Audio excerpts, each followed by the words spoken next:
graduates, and this is Faculty Development Day, where we have our faculty learning together and getting ready for the beginning of the year. We're going to learn about assessment and our HLC visit and some other breakout sessions, as well as a great lunch. Glad you could be here.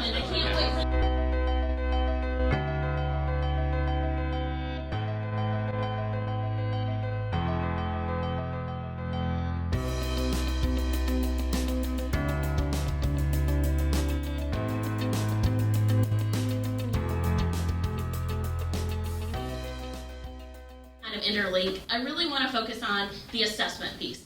And that really is the piece that faculty can have the most involvement with. You can really focus on assessment at different levels. And we were playing around when I was talking to the group, putting this day on, about sort of tools and engines and all this stuff and working. So I really loved this quote that I stumbled upon that said, "Assessment is the engine which drives student learning." I'm like, man, if we would have all started off with assessment as the engine that drives student learning, that would have really changed the way we look at assessment, instead of assessment is something we have to do because bad administrators tell me to do so. Okay, like that's a lot less fun than assessment is the engine which drives student learning. So my hope is that some of you will kind of try to change your perceptions of assessment. So assessment, a big picture blueprint for success. When I think of assessment, and when the leading experts think of assessment, it's really important to look at assessment in 3 different ways. Assessment is not just the same. Assessment happens at the institution level, the high level, the gen eds, very high level. There should also be good assessment at the program level.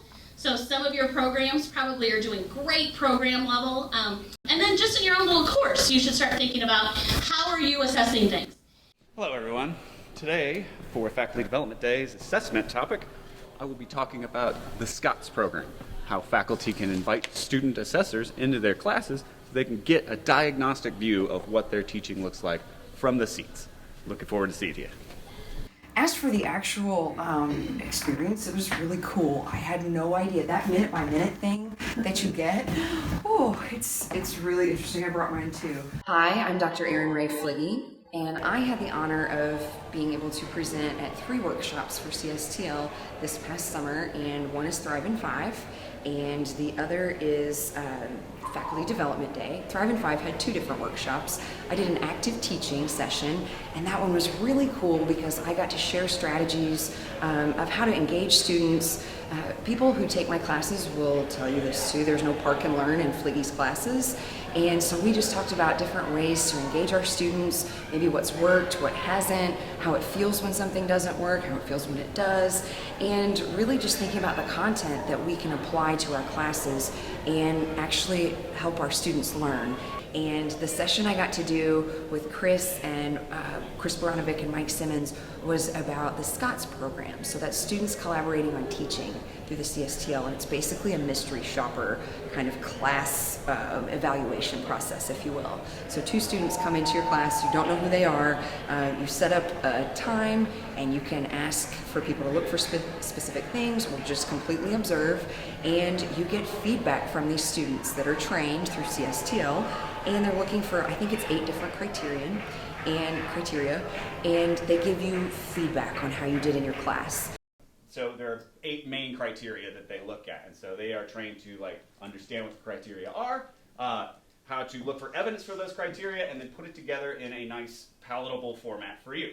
That then goes to either Mary Harriet or myself. We will then put this together in a larger report, and then it only goes to you.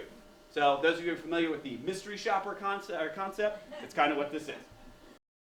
Assessment is about student learning, and if you can constantly think about assessment as student learning, I just taught Stripe how to whistle. I don't hear him whistling. I said I taught him, I didn't say he learned it. And I think that is so important when it comes to assessment, that just because you're teaching, you don't know if they're learning. And our job with good assessment is to prove that our students are actually learning.